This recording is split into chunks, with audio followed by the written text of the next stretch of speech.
Good morning, everyone. It's Rose. I'm back again. This morning I'm making ackee and saltfish, um, fried dumpling, some fried bami, um, and cooked dumpling. Not cooked dumpling. Cooked green bananas for breakfast. Okay. So I'm gonna bring you guys closer. So far here I have 2 pots of water on the stove, one here and one here, and one is for my codfish. I'm gonna cook that. I'm gonna boil that separately because we all know how salty codfish can be. And then the other one is for my ackee. Okay, now the one for the ackee has been boiling for a few minutes with just a little bit of salt in it, and I'm using fresh ackee. These are from my tree in my backyard, and these are not the kind of ackee that most Jamaicans like. These are, I have a butter ackee tree, and I've been told to cut it down and plant, another one. I'm like, no, it's already there, it's already producing, so I'm not gonna cut it down. So when you're cooking butter ackee, you can't boil it the way you boil the other ackees, because it'll dissolve in the water. So the water has been boiling for a while. So what I'm going to do is I'm just going to pour it on over in there. And remember, it's frozen. It was in my freezer. And I have 2 small bags of it. So I'm just going to pour it on over here in the water. And I'm going to wait for it to come to a boil again. Remember, I told you that it's butter ackee, so it cooks fairly easily.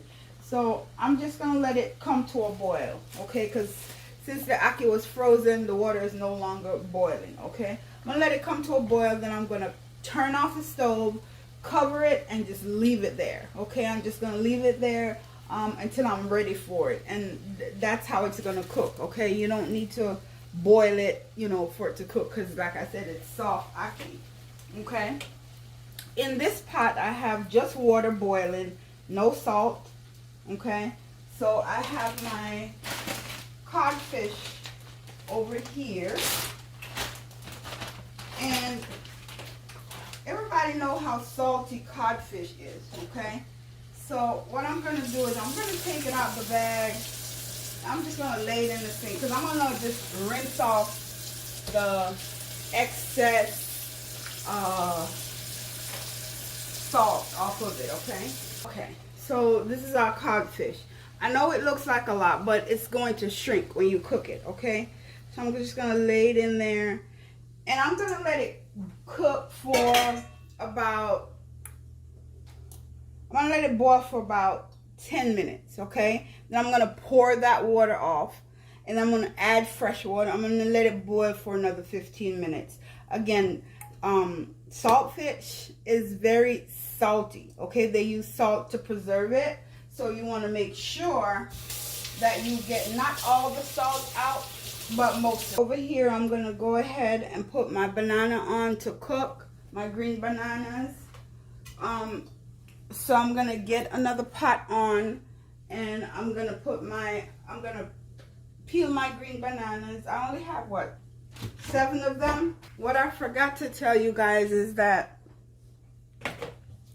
my bami here in my bowl, I mean, back home bami was fresh. It was made fresh. But here, these I actually got from Bravo, and they've been soaking in whole milk overnight. I pour the milk on and I cover the bowl, and the bowl has been in the fridge. I think I put them in there yesterday morning when I woke up. Initially when you buy them, they come 3 to a pack, I think.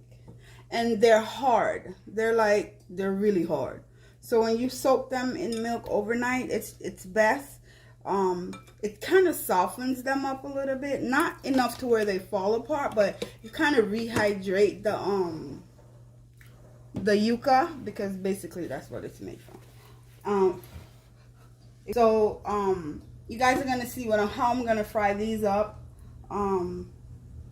So yeah, I'll be back. Let me get going with the other pot on the stove, waiting on the ackee to come to a boil again so I can turn off the stove. And we're cooking our codfish, and I'm gonna get the pot going for the green bananas. Okay guys, we're back, and I've already poured off the water off of my saltfish once, so I have fresh water in the pot. I'm going to allow this to cook again.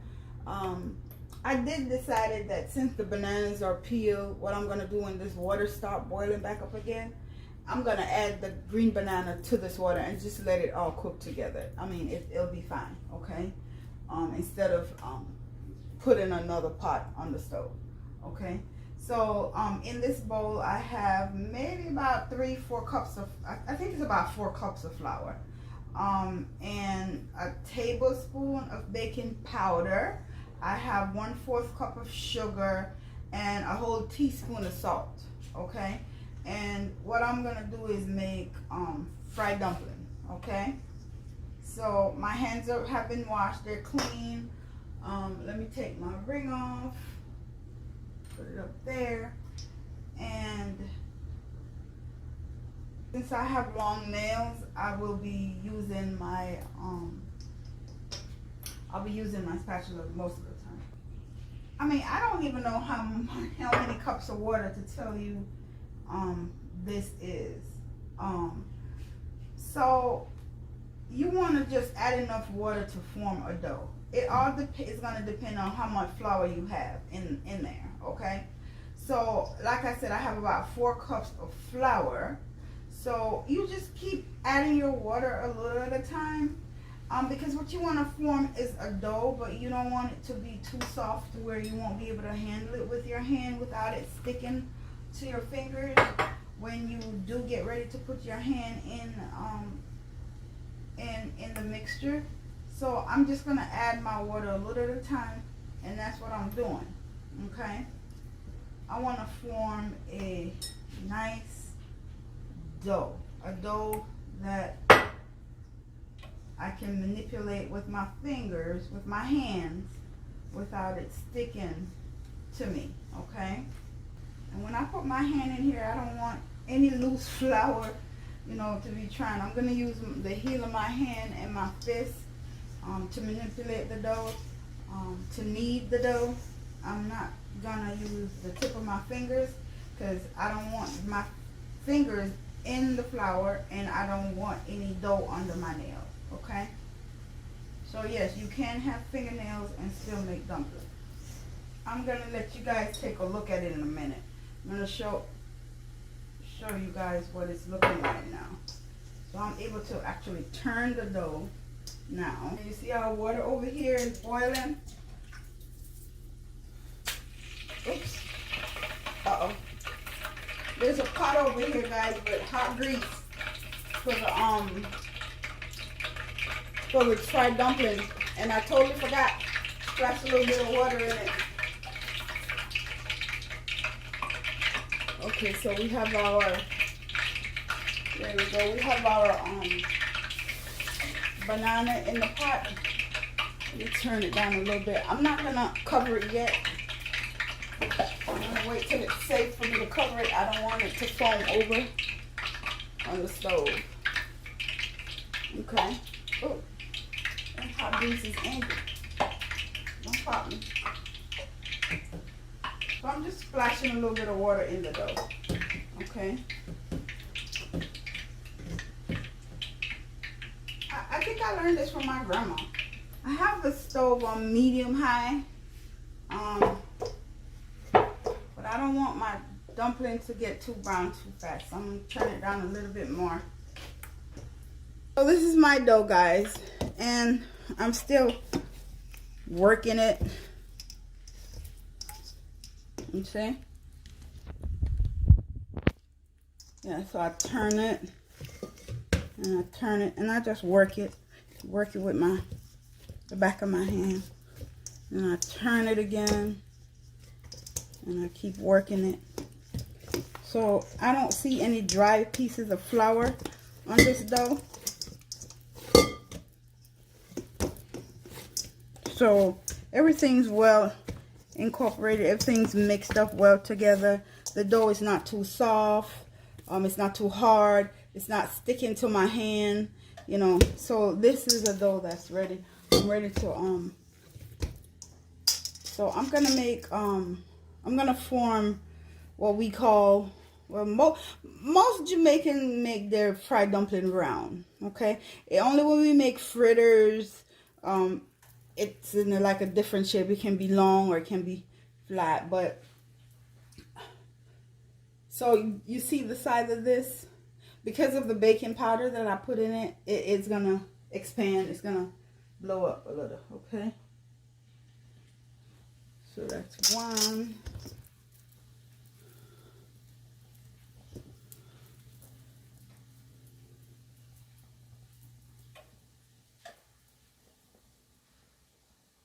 Two. And I'm gonna fry them on each side. Because it's round, it'll just be two sides. I'm gonna fry them on each side probably for about 10 minutes, no more than 10 minutes or so. And then yeah, I'll be back to show you guys the finished product. Okay guys, I'm back and I'm getting ready to take out the first batch of fried dumplings. So this is what my fried dumplings look like. And I have a bowl over here with some paper towel in the bottom. And that's just to absorb, you know, the extra fat, the extra grease, okay?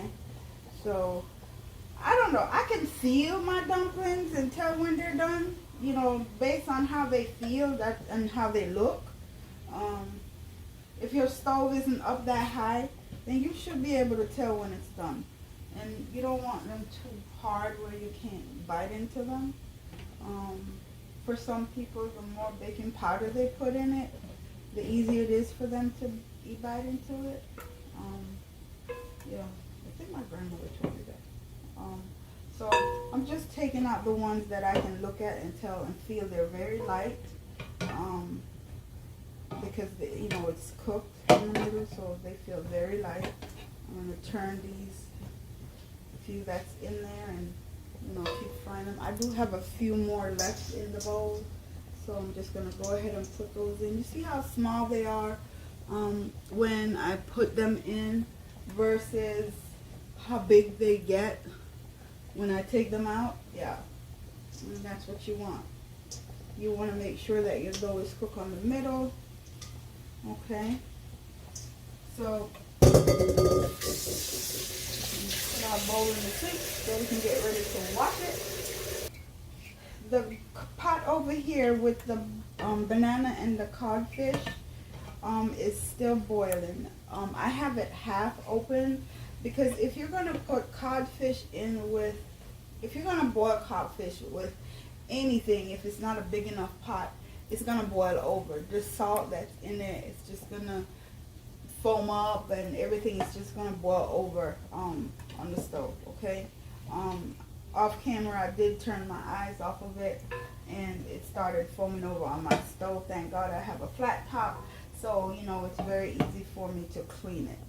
So, I'm going to start getting this bami ready, okay? Let me wash this bowl out and we're going to use this bowl.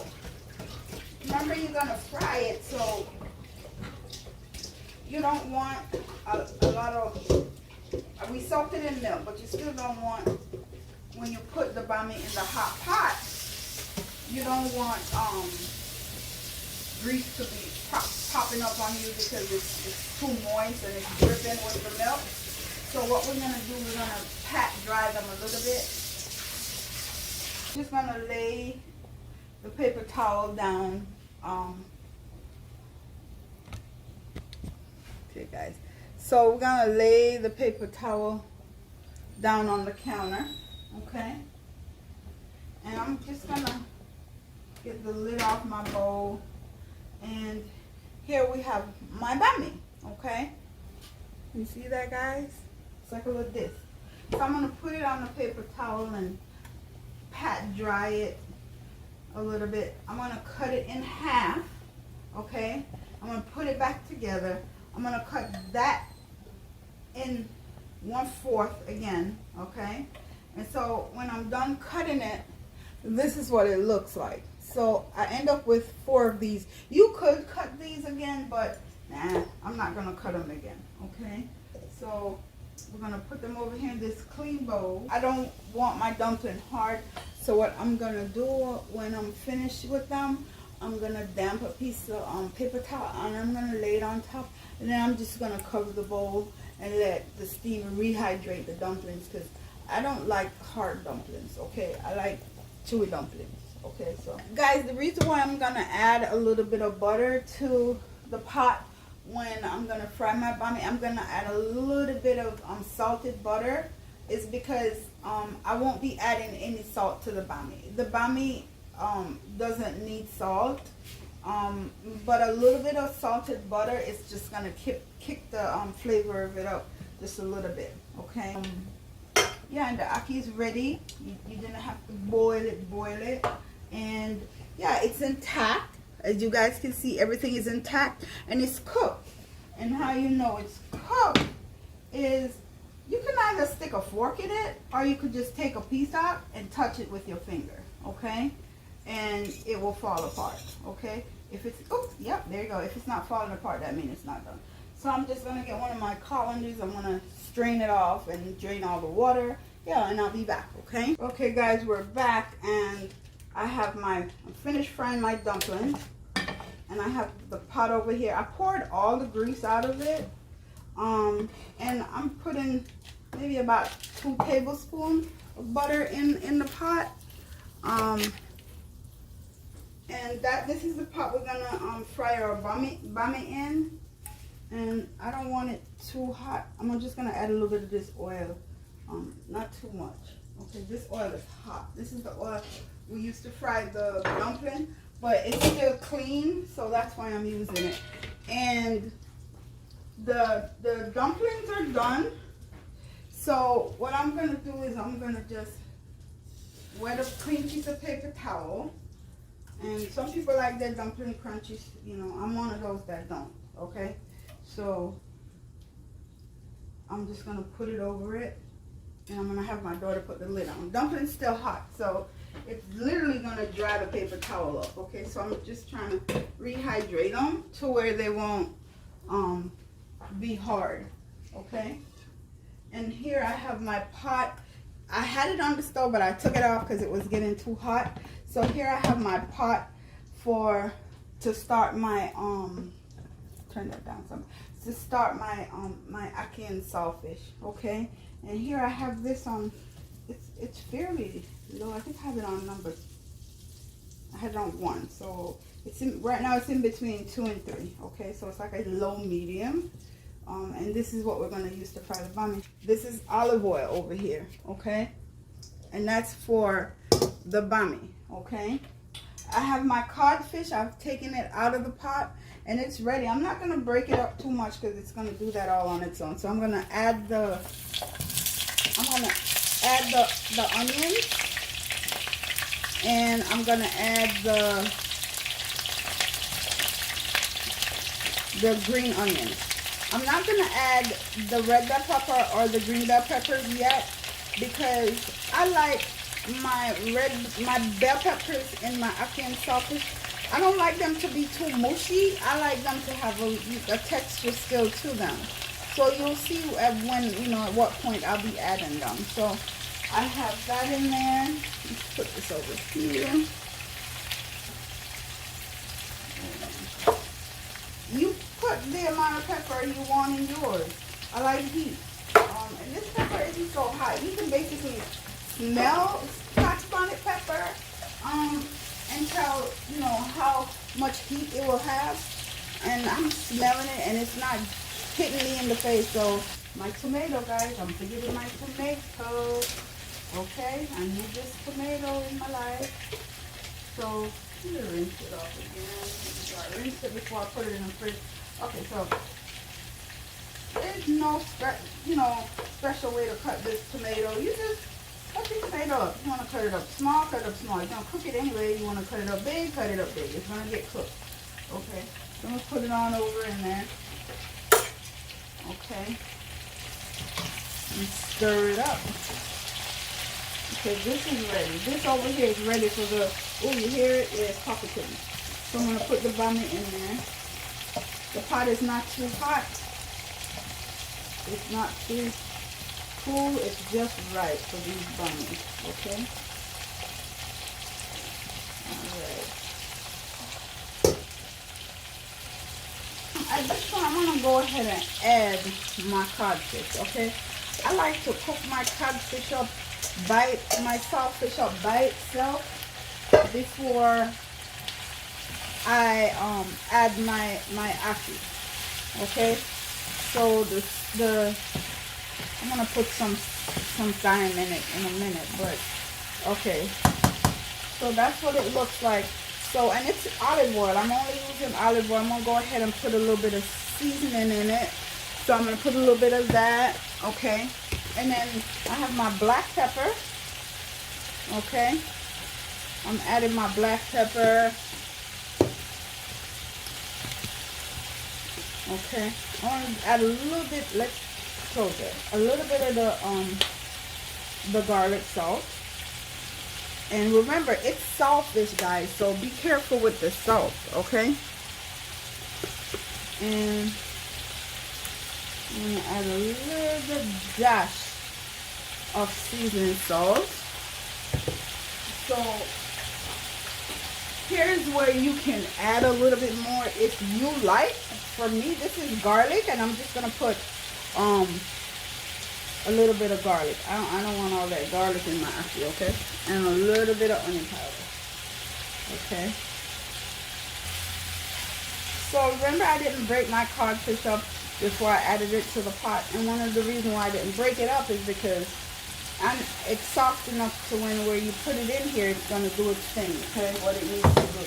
So I'm going to get a big spoon of this water that I cooked the codfish and the banana in, and I just added it to this codfish. At this point, I don't want to add any more oil to it, and I'm going to turn it down. I might have to put a little more olive oil in it, but right now, I don't need to. So the tomatoes are still not cooked, and I want it to stay here and just add a little more water. And I'm just going to let it, I'm going to cover it, and then I turn the stove down. It looks like it needs a little more, yeah. Oh, never mind. No more Scotch bonnet, it's hot. Okay. And it's not salty, so I'm adding a little more of the garlic salt. Alright? Alright, so I'm going to cover it. I just want everything to mingle, everything to marinate well together. I want my saltfish tasting good. That way, even if I had just saltfish and I was just doing saltfish, it would still taste good because it's well seasoned. Okay, but I'm just going to allow that to cook for a little bit. I'm not ready to put the red bell peppers or the green bell peppers in yet. Okay. And let me tell you, these bami, they dried up every last bit of the butter when I put in them. Okay guys, I'm back and the tomato is all cooked. Alright, at this point, I'm going to go ahead and add my red bell pepper and my green bell peppers. I'm going to mix that up. So what I'm going to do is I'm going to go ahead and I'm going to add just a little bit more olive oil to the pot, maybe 3 minutes. So, alright, and let me show you guys my bami, okay? So, this is my fried bami. This is what it looks like. Remember I said I wanted it seared on both sides, so both sides are seared. So guys, I'll be back to show you the finished product, okay? Guys, we're back and the sausage has been steaming with my veggie, okay? So here I have my ackee drained and I just added it to it. And listen guys, be careful. Don't be squishing up the ackee and turning it into mush. Alright, So I'm gonna add a little more olive oil, and that was probably like a big teaspoon. Okay. And now that our ackee has been added to our pot, it's not salty. I tasted it. I'm gonna go ahead and put a little more seasoning on it. Okay. It doesn't need any more black pepper. It doesn't need any more pepper. If I add any more, my family will not be able to eat it. So I'm just gonna let it fry up. All right. You can hear it frying up, and that's what I wanted to do.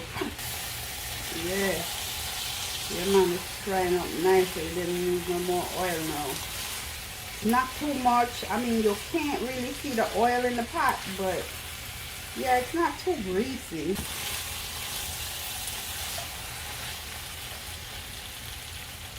All right, now I'm gonna turn it down low. When I buy yeah, here we go. When I buy thyme, guys, when you buy thyme, don't keep it in the fridge in the plastic that it came in, or it's gonna go bad pretty fast on you. So to dehydrate the thyme naturally, just get a paper bag. I buy the pack, the big pack from the dollar store, from Walmart, and I just put them, I rinse them, or just put them in the paper bag, and when you get ready to use them, you rinse them.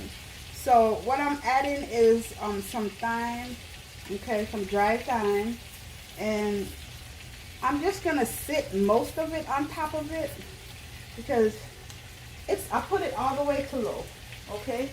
So now what I'm gonna do is I'm gonna cover my ackee. Yeah, I'm just gonna cover it for a couple minutes, okay? And then yeah, after that we turn it off and we're done. All right, when we're done, I'll fish the thyme out of the ackee and discard the sprigs, because once you know it's cooked in the food, it's done its job. You can just basically, you can't eat it, so just take it out and toss it. Okay guys, I'm back. Everything is done. I started dishing a plate and I realized that I didn't add you guys to the party. Okay, so here we go. So I have 2 fried dumplings, I have my fried bami, and I have 1.5 banana, green banana, cooked green banana. And here we have our ackee and our saltfish. All right, and this is a dish that, man, you don't get tired of this dish, because this is what you were raised on. This is what it looks like. This was Sunday morning breakfast. If it was dinner time, it would be cooked dumpling, boiled dumpling instead of fried dumpling. And we would have dumpling, banana, yam, ackee, and saltfish for dinner. Let's go ahead and taste this. It's hot. The plate is so hot. Hold on.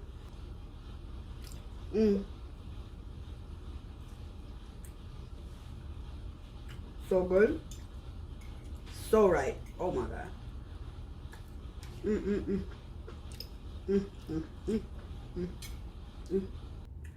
So guys, I hope you'll give this dish a try. It's not hard. The ingredients are not expensive. I think the hardest part will be for you to find the ackee.